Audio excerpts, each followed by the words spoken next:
Ahora nos vamos con entrevista y es que hoy analizamos uno de los asuntos que ha marcado la actualidad política en el archipiélago, el Decreto Canarias y el nuevo mapa de medios que acaba de aprobar el Gobierno. Para hablar de comunicación institucional, acuerdos políticos y relación con los medios nos acompaña Jonathan Domínguez, viceconsejero de Comunicación y Relaciones con los Medios del Gobierno de Canarias. Muy buenos días, bienvenido, ¿cómo está? Muy buenos días, encantado de estar aquí en Canal 4 y sobre todo por la cobertura que tienen en otras islas del archipiélago, con lo cual es un soporte de gran utilidad para poder dar a conocer aquellas cuestiones que el Gobierno de Canarias está interesado en, por un lado, difundir y por otro lado, conseguir con el apoyo de la gente, como estabas hablando precisamente antes del Decreto Canarias. Sí, así es, gracias a todo a Telcan, hay que mencionarlo. Bueno, antes de hablar del asunto del Decreto de Canarias, Jonathan, me gustaría preguntarte por la viceconsejería. Llevas 2 años y medio en el cargo. ¿Qué balance haces del trabajo realizado en estos 2 años? Bueno, yo soy un inconformista por naturaleza porque cargo o responsabilidad que asumo la tengo como objetivo de trabajar para poder sacar adelante cualquier tipo de iniciativa y bueno, pues a veces dice, ¿podría haber hecho más? Sí, pero bueno, creo que hemos hecho bastante comparado a lo que nos encontramos cuando comenzó la legislatura, que prácticamente tenía un solar en la Viceconsejería de Comunicación y hemos empezado a generar, gracias a ese trabajo, una serie de herramientas que van a ser muy útiles para la sociedad de Canarias en general, para los medios de comunicación y para el propio Gobierno de Canarias, como puede ser el mapa de medios de Canarias, que es un registro público de medios de comunicación que no existía y que va a ser de libre acceso a la ciudadanía y que va a permitir, por un lado, poder publicitar a todos aquellos medios de comunicación, canales de comunicación o herramientas de comunicación que existen en el archipiélago o aquellos con los que se relaciona el Gobierno de Canarias de alguna manera. ¿Es más complicada la comunicación institucional de lo que parece desde fuera? Bueno, depende de si te consideras preparado o no para ella. Evidentemente la comunicación institucional debe de estar guiada respecto a que la información de interés general por parte de la administración que sea, en este caso el Gobierno de Canarias, llegue de la mejor manera posible al público objetivo de esa información, que en este caso es la ciudadanía. Poder conducir que esa información institucional o esa información de interés general llegue a la ciudadanía es el trabajo principal de esta Viceconsejería de Comunicación y Relaciones con los Medios y precisamente por eso es tan importante las relaciones con los medios, porque son los medios de comunicación en general las herramientas, las carreteras que tenemos cualquier administración, cualquier empresa, cualquier entidad que se precie para poder llegar a su público objetivo, en este caso nuestro, a la ciudadanía, con aquellas campañas o aquellos mensajes de interés general. Bueno, a comienzo de año ya estamos en febrero ya terminando, pero bueno, ¿cuáles son los objetivos que se han marcado desde la Viceconsejería para 2026? Bueno, pues en este momento, partiendo de que teníamos un objetivo claro, que era, por un lado, tener un plan de comunicación del propio Ejecutivo, que desde el año 2020 no existía un plan de comunicación. El anterior plan de comunicación que existía era el plan denominado Canarias un solo pueblo, que venía del anterior gobierno precisamente de Fernando Clavijo, que en el año 2020 fue suspendido por el gobierno de Ángel Víctor Torres y desde entonces no existía un plan estratégico de comunicación por parte del gobierno. Nosotros cuando llegamos nos pusimos en marcha para la creación de ese plan, un plan que nosotros hemos denominado con el claim que tiene ahora mismo el gobierno de Canarias, que es Islas Iguales, un plan que aprobamos en el pasado ejercicio 2025 y lo que toca como objetivo en este 2026 es precisamente aplicarlo. Un plan donde la coordinación entre todos los departamentos del gobierno es prioritaria, de ahí que tengamos activa y a pleno rendimiento la comisión de acciones la comisión de coordinación de acciones de comunicación del gobierno, donde están todos los departamentos del gobierno y donde vamos marcando la línea de comunicación del Ejecutivo. Y al mismo tiempo la ordenación del espacio. Cuando hablamos de ordenación del espacio, pues el mapa de medios tiene una importancia vital y por otro lado lo que es el reparto de cualquier tipo de inversión publicitaria con campañas institucionales, que esas campañas institucionales tengan un contenido informativo y pedagógico. Ese es el principal objetivo para este año. De hecho, estamos ahora mismo inmersos en la preparación de esas campañas que a lo largo del 2026 van a estar en los medios de comunicación. Bueno, hablemos de la actualidad. Ayer se debatió en el Parlamento el decreto de Canarias. ¿Qué nos puedes contar sobre en qué consiste de forma sencilla para todos los televidentes? Bueno, de forma sencilla es complicado y sobre todo partiendo de mí, que hablo muchísimo y además me gusta explicar todas las cosas de manera muy detallada y pedagógica para que la gente las entienda. Tenemos que partir del año 2018, cuando entra en vigor el actual Estatuto de Autonomía de Canarias. Para que la gente lo entienda, el Estatuto de Autonomía de Canarias es como la Constitución de la Comunidad Autónoma de Canarias, de la que emanan todos los derechos y deberes de los ciudadanos de Canarias y las competencias que deben de tener las administraciones canarias para poder gestionar de la mejor manera posible todos aquellos servicios públicos esenciales de Canarias. Dígase la educación, la sanidad, los servicios sociales, las infraestructuras básicas, la vivienda, etcétera, etcétera. Bueno, pues ese Estatuto de Autonomía determina qué competencias deben ser transferidas del Estado a la comunidad autónoma. Quedan algunas pendientes que nosotros ahora hemos reclamado que se transfieran y que el Canarias pueda ser partícipe de ellas, que además estaban incluidas en otro documento que se llama la Agenda Canaria. Porque el decreto de Canarias, del que estamos hablando ahora mismo, tiene dos fuentes matrices, que es por un lado el Estatuto de Autonomía y por otro lado lo que se denomina la Agenda Canaria. El Estatuto de Autonomía es ley, es decir, es de obligado cumplimiento aunque el Estado no lo esté cumpliendo, no esté ejecutando las competencias que nosotros tenemos atribuidas o que se deben de transmitir a la comunidad autónoma según el Estatuto de Autonomía. Y por otro lado está la Agenda Canaria, que es un acuerdo político. Cuando hablamos de acuerdo político, fue Coalición Canaria en las últimas elecciones legislativas, las últimas elecciones a las Cortes Generales, donde Coalición Canaria sacó un diputado de los 15 que representan a la Comunidad Autónoma de Canarias en el Congreso de los Diputados. El resto de los diputados son del Partido Socialista, del Partido Popular y de Vox. Y ese solo diputado de Coalición Canaria presentó un documento básico que se llama la Agenda Canaria, con una serie de compromisos a cambio de que Coalición Canaria cediera su voto en el Congreso de los Diputados a la investidura. Primero fue con Núñez Feijóo, con Alberto Núñez Feijóo, el candidato del Partido Popular, el que ganó las elecciones generales del 2023. En su investidura ofrecimos ese voto de Coalición Canaria a cambio de que se firmara un compromiso para ejecutar en esta legislatura esa Agenda Canaria.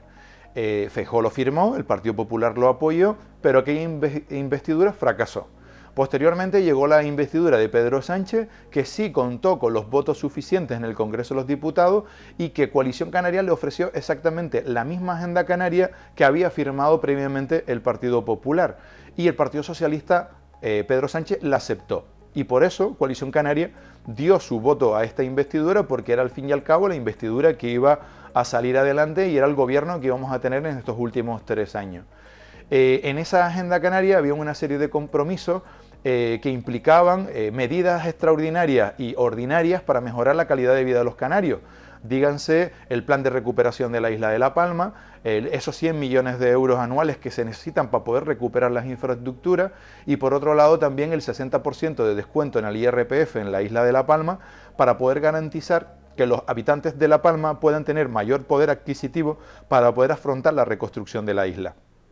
Porque la isla no se va a reconstruir exclusivamente con el dinero de las administraciones públicas, sino que también es necesario que haya poder adquisitivo en las familias de la isla de La Palma para poder compensar esas dificultades añadidas que derivan de la crisis volcánica y también de la lejanía y de la doble insularidad de la que sufre la isla de La Palma. Además de esas medidas estaban las inversiones que queríamos mejorar en materia de infraestructura educativa para poder seguir mejorando las escuelas públicas en Canarias, las que tenían que ver con los servicios sociales, los planes de empleo para poder mantener esos planes de empleo en Canarias y también infraestructuras en materia sanitaria, carreteras, etcétera, etcétera. Esa Agenda Canaria no se ha podido aplicar al 100% en gran medida por la debilidad del proyecto de Pedro Sánchez, del gobierno de Pedro Sánchez, porque en 3 años no han sido incapaces de poder aprobar el presupuesto general del Estado, que es donde se van anclando año tras año las partidas presupuestarias, por un lado, para poder ir actualizando el coste de la vida en cada una de las comunidades, en este caso Canarias, y por otro lado, para poder cumplir con esa Agenda Canaria de la cual se comprometieron. Bueno, pasados 3 años hemos visto que el nivel de incumplimiento por parte del Partido Socialista es bastante elevado. Y ante ese dilema, el presidente del Gobierno de Canarias, Fernando Clavijo, cuando se reunió con el presidente Pedro Sánchez en sus vacaciones en la isla de Lanzarote el pasado verano, el presidente del Gobierno de España, Pedro Sánchez, expuso que para nadie era una sorpresa que estuvieran en una situación de debilidad en el Congreso de los Diputados que le impedía poder aprobar presupuestos y que el único mecanismo que tenía es el Consejo de Ministros a través de los decretos ley. Entonces, en ese momento, Fernando Clavijo le ofreció la posibilidad de que Canarias presentara un proyecto, un borrador de decreto ley que incluyera todas esas medidas en las que se habían comprometido unos y otros para que se aprobara un decreto de Canarias donde se incluían todas esas medidas que estaban en la agenda canaria y además aquellas que se consideraran actualizadas después de 3 años de gobierno de Pedro Sánchez en la Moncloa. Bueno, pues eso es lo que hizo el Gobierno de Canarias, como siempre, de una manera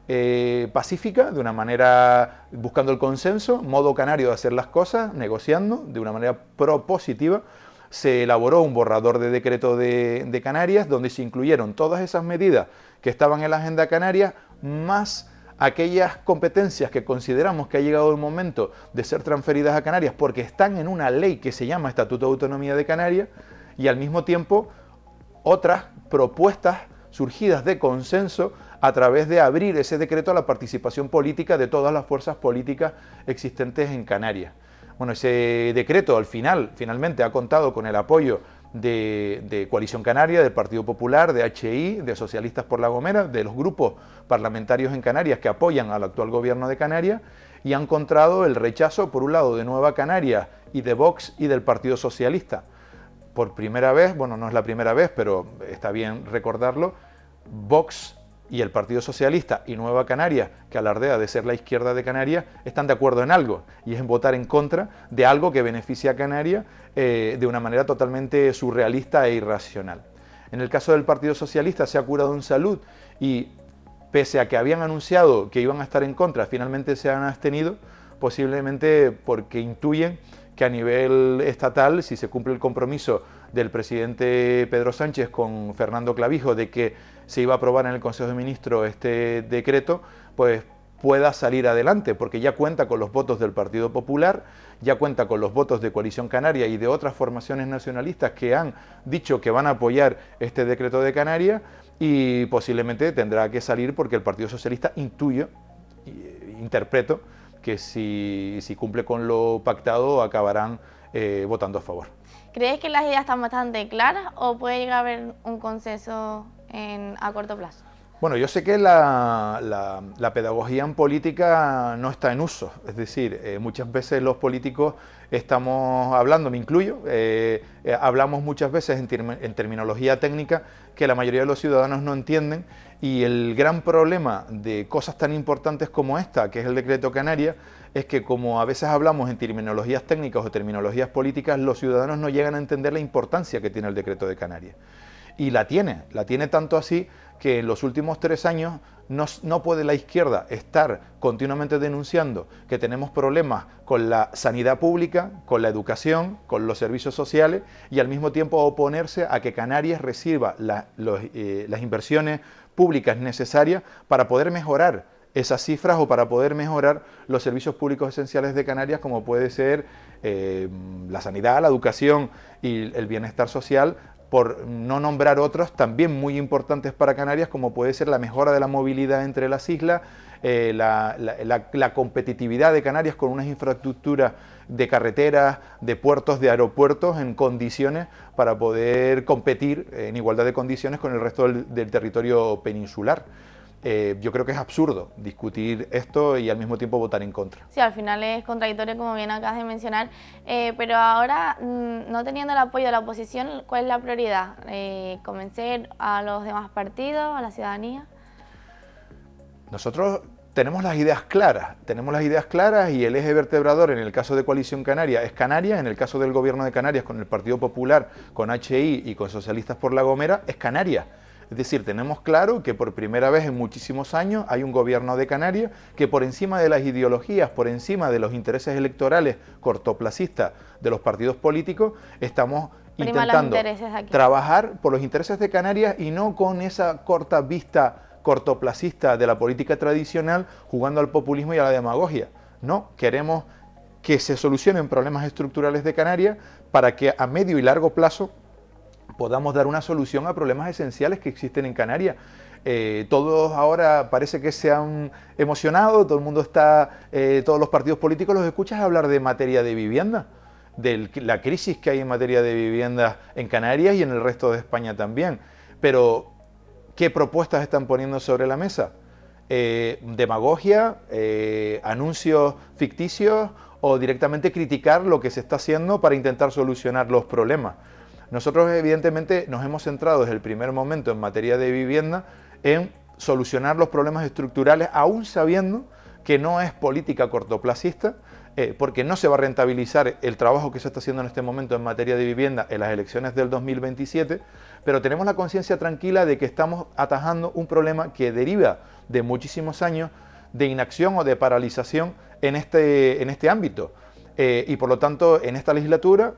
medidas que se están tomando en el Gobierno de Canarias, el decreto vivienda para poder facilitar que se reactive nuevamente la construcción en el ámbito privado, para poder generar mayor stock de vivienda en el ámbito privado y por otro lado en el ámbito público centrarnos exclusivamente en la construcción de viviendas de protección oficial en régimen de alquiler social o alquiler asequible y no en régimen de venta.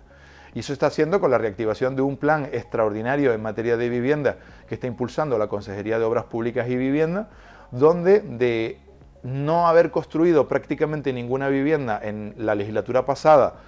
en la que aprobaron incluso una ley que ha entorpecido el mercado de la vivienda, ya nosotros tenemos en marcha más de 2.500 viviendas en toda Canarias y la idea es poder tener en marcha o ya finalizados en gran medida antes de que termine esta legislatura, pues en torno a las 4 o 5.000 viviendas de protección oficial en régimen de alquiler y en régimen de alquiler social.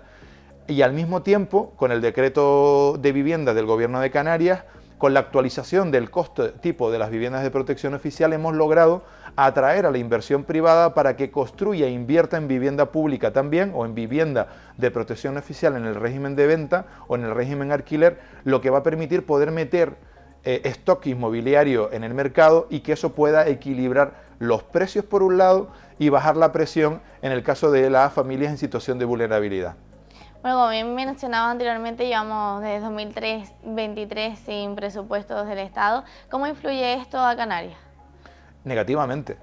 pero muy negativamente, ya no solo a Canarias, sino al resto de comunidades, pero a Canarias de manera especial, porque nosotros tenemos un agravante, y el agravante nuestro es la insularidad, la lejanía. En Canarias poder traer cualquier producto básico de la cesta de la compra para cualquier familia canaria es infinitamente más caro que ese producto sea distribuido en territorio peninsular, por los costes del transporte y los costes de la producción. Si a eso le añades que la producción local es muy limitada y en el ámbito del kilómetro cero, agricultura y ganadería, tiene muchísimos sobrecostos porque nosotros no trabajamos en latifundio, sino en pequeñas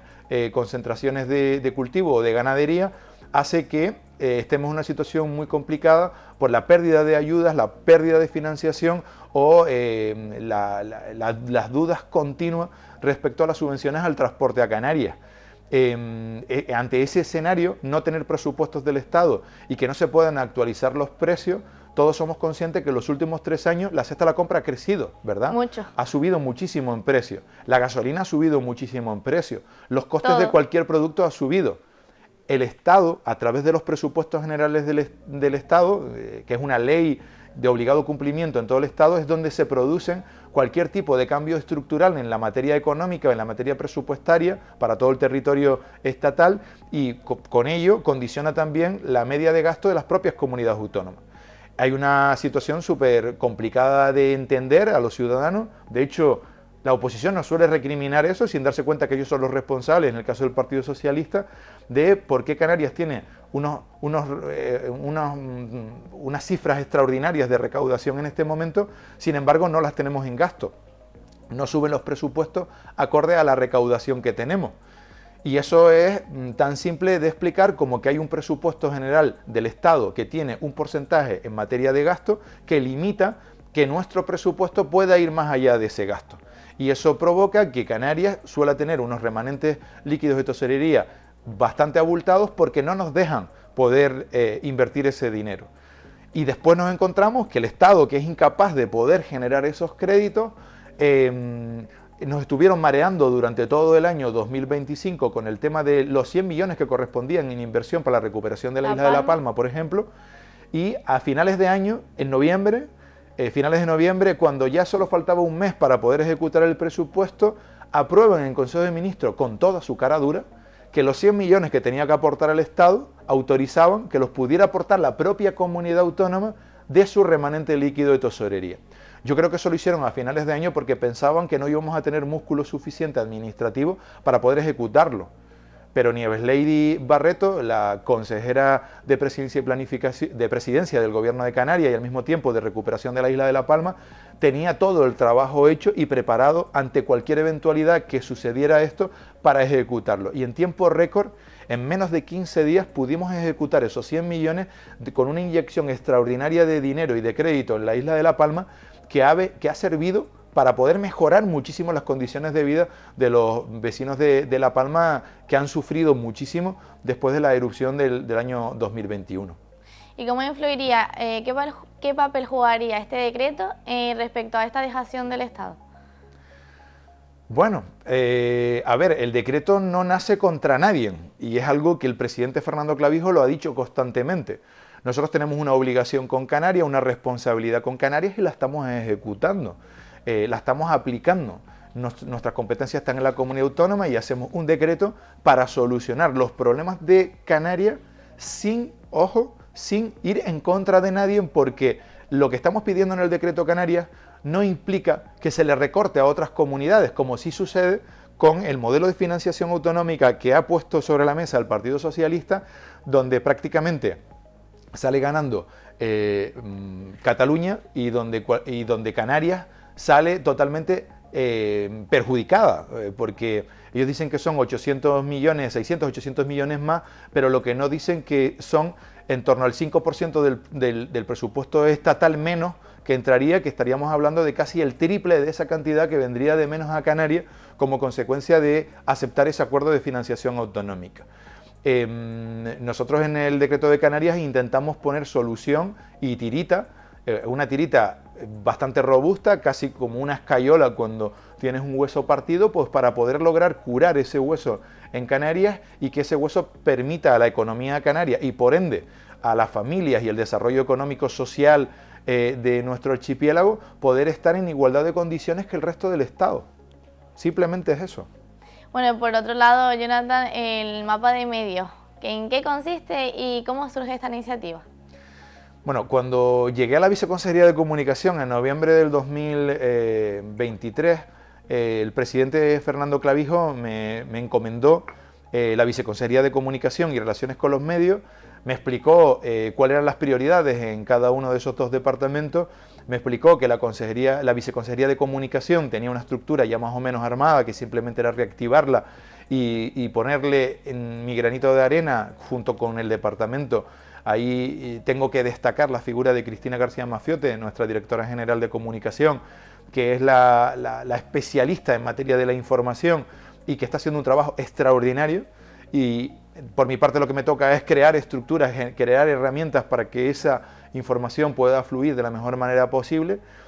Pero principalmente me pidió que me preocupara de las relaciones con los medios de comunicación, que era una competencia que existe desde hace más de 25 años en la Comunidad Autónoma de Canarias, pero que sin embargo los medios de comunicación siempre la han echado en falta, porque ha habido yo creo que a lo mejor mis antecesores en el cargo estuvieron muy liados en despacho y quizás eso les impidió poder estar en la calle sentándote con los propios medios. Entonces me dijo que me preocupara de eso. Yo le pedí ingenuamente que si existía un listado de medios a los que tenía que empezar a contactar para ponerme a trabajar, y me dijo que no existía.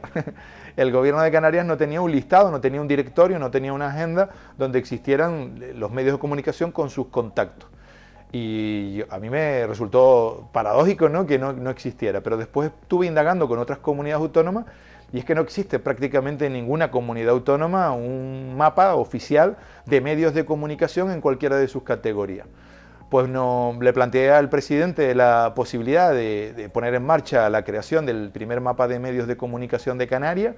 con una figura jurídica en el propio mapa que fuera una herramienta oficial y que los siguientes gobiernos que pudieran entrar no se encontraran con el mismo solar que me encontré yo, y el presidente me dijo que aquí habíamos venido para crear cosas en beneficio de Canarias y no exclusivamente para beneficio del actual gobierno, por lo tanto lo veía estupendamente y que me pusiera manos a la obra. Bueno, yo en principio pensaba que iba a tardar un añito más o menos en tener eso hecho, pero al final hemos tardado casi 2 años, porque a medida de que íbamos incluyendo y descubriendo y detectando medios de comunicación en Canarias,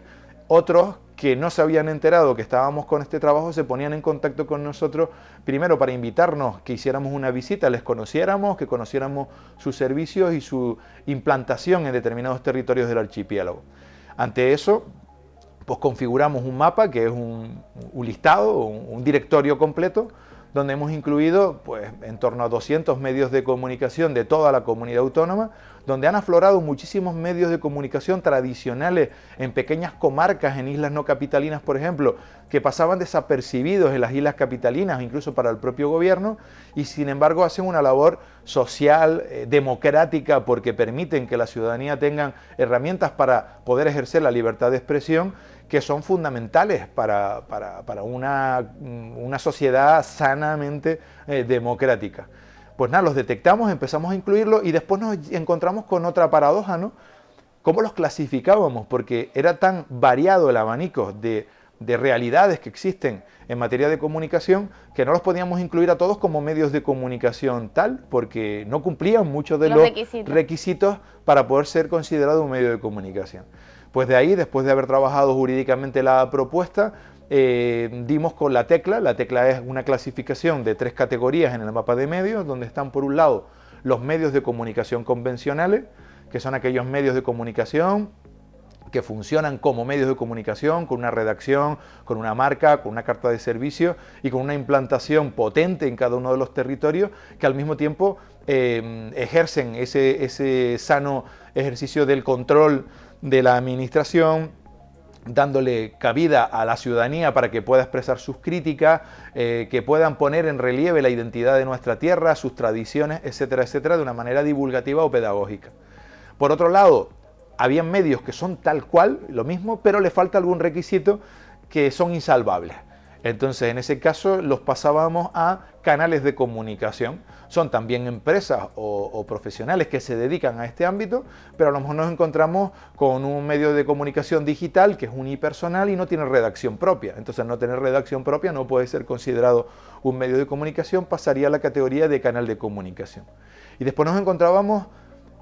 la emergencia en materia de comunicación, que son todas las herramientas que están surgiendo ahora, que no podemos ser ajenos a ellas. Nosotros escuchamos a veces algunas voces, sobre todo del gobierno estatal, ¿no?, cuando habla de limitar el crecimiento de algunas herramientas de comunicación, como podemos hablar de podcast, de influencer, de redes sociales, etcétera. ¿Otros formatos? Sí, otros formatos que lo que plantean es un control sobre los mismos, cuando lo que tenemos que hacer como sociedad es aprovecharnos de esa pluralidad de herramientas y de formas de poder ejercer la libertad de expresión y la comunicación, integrarlos en el sistema y que hayan colaboraciones, es decir, que los medios de comunicación puedan trabajar con esas herramientas de comunicación y viceversa, y que haya un funcionamiento normal, donde no nos opongamos al progreso, a la evolución de la propia comunicación, sino que aprovechemos cada uno de los momentos. Yo siempre doy el claro ejemplo de la radio o de la televisión. La radio, cuando empezó a salir internet, decían que la FM iba a desaparecer, y sin embargo lo que ha hecho la FM es irse reconvirtiendo, se han ido reinventando, y ahora tienes la emisión en FM y también tienes esa emisión en directo, vídeo podcast o con emisiones audiovisuales a través de internet, grabada a la carta, con lo cual ha hecho que la FM, como fuente matriz de esa información, sea vital, importante que exista. Igual pasa con la prensa escrita. La prensa escrita con esas editoriales sigue siendo la fuente más fiable de la información que existe, de la cual se nutren las otras herramientas de comunicación. Y con la televisión pasa exactamente lo mismo. La televisión, en este caso la televisión en TDT, ya sea local, como es el caso de Canal 4 y Canal 11, por ejemplo, la televisión en el ámbito estatal, sigue siendo una fuente primaria de información y de incluso de contenido para poder después nutrir las otras herramientas que hay en materia de comunicación. Por lo tanto, lo que teníamos que hacer es hacer un reconocimiento de esas, y sobre todo de esas herramientas, y sobre todo que florecieran. ¿Y por qué digo que florecieran? Uno de los problemas que nos encontramos, sobre todo con esa guerra que existe socialmente hablando contra lo que se denominan las fake news, es decir, las noticias falsas, los bulos, etcétera, es que cuando vemos directamente que hay una información totalmente falsa, ya sea en el ámbito privado, un vecino, que hay otro vecino con un perfil falso que lo está insultando, le está diciendo que le está poniendo los cuernos a la mujer y es mentira, lo digo de una manera muy básica y coloquial para que se pueda entender, ese ciudadano está totalmente indefenso porque es un perfil falso, un perfil anónimo al que no puede identificar la persona física o jurídica para exigirle una rectificación o demandarle el derecho al honor que le ha fallado. Y esto lo permite el mapa de medios. Claro. Y además de que lo permite porque se identifica la persona física y la persona jurídica responsable de esa fuente de información, de ese soporte, permite que posteriormente en una segunda fase haya una acreditación que signifique, y una campaña pedagógica para que la ciudadanía lo entienda, que la principal responsabilidad sobre la desinformación no la tienen los medios, no la tienen las administraciones públicas, la tienen los ciudadanos cuando no saben diferenciar entre una noticia falsa y una noticia verdadera. Lo importante es corroborarlo en una fuente oficial. Efectivamente. Y ya no digo corroborar la fuente oficial, porque el Ministerio a nivel estatal han puesto sobre por la mesa un órgano que poco más que parece el Ministerio de la Verdad, es decir, que el gobierno decide lo que es verdad y lo que es mentira. Eso desde mi punto de vista, desde el punto de vista del gobierno de Canarias, no solo es antidemocrático, sino que es autoritario y nos lleva a un concepto de sociedad muy distinto al que es la democracia. No podemos irnos por ahí, nosotros nos opondríamos directamente a un Ministerio de la Verdad. Nosotros lo que ponemos sobre la mesa es que haya una manera de identificar a un medio o una fuente que es responsable de la información que publica y aquel que no se responsabiliza de lo que publica, para que la ciudadanía de manera libre decida si se quiere creer una verdad incómoda o una mentira que le encanta. Vale, sí, entonces que sea la ciudadanía la responsable. Evidentemente. Bueno, y por último, Jonathan, ya está aprobado el medio de... El mapa de medios. El mapa de medios, pero ¿cuándo se aplica? Se publica la primera semana de marzo. A partir de la primera semana ya va a estar publicada la resolución en el portal de transparencia a través de la página web del Gobierno de Canarias, en el apartado de la Viceconsejería de Comunicación y Relaciones con los Medios. Es una resolución y un censo, un directorio completo donde aparecen todos los medios de comunicación que han decidido incluirse en el mapa de medios o aquellos con los que el Gobierno de Canarias se ha relacionado en algún momento, ya sea mediante algún contrato publicitario, ya sea mediante alguna acreditación para participar en una rueda de prensa o ya sea mediante el envío y la recepción de notas de prensa del Gobierno para publicarlas en sus soportes.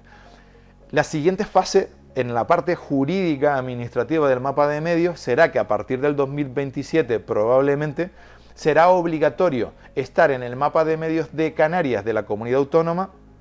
para poder recibir cualquier tipo de inversión publicitaria, ya no solo de la comunidad autónoma, sino de cualquier administración local en el archipiélago canario. Es decir, los cabildos y los ayuntamientos no podrán contratar publicidad institucional a ningún medio, herramienta o canal de comunicación que no esté claramente identificado en el mapa de medios de Canarias. Evidentemente es una iniciativa muy necesaria y muy importante para llevar ese control, como bien nos contabas, Jonathan. Pues muchísimas gracias por estar aquí hoy con nosotros y a seguir trabajando para Canarias, por y para Canarias. Bueno, en eso consiste. Ya que asumes una responsabilidad, asúmela como siempre he hecho en cualquier lugar en el que he estado. Los 16 años que estuve de concejal en el Ayuntamiento de La Laguna, así lo hice en cada uno de los departamentos que me tocó dirigir, y ahora lo estoy haciendo en esta responsabilidad que me encomendó el presidente Fernando Clavijo, para intentar que una vez salgamos de aquí nos encontremos, el que venga se encuentre una viceconsejería de comunicación o un ámbito de la comunicación en Canarias infinitamente mejor al que nos encontramos. Así es, muchísimas gracias. Gracias a ti.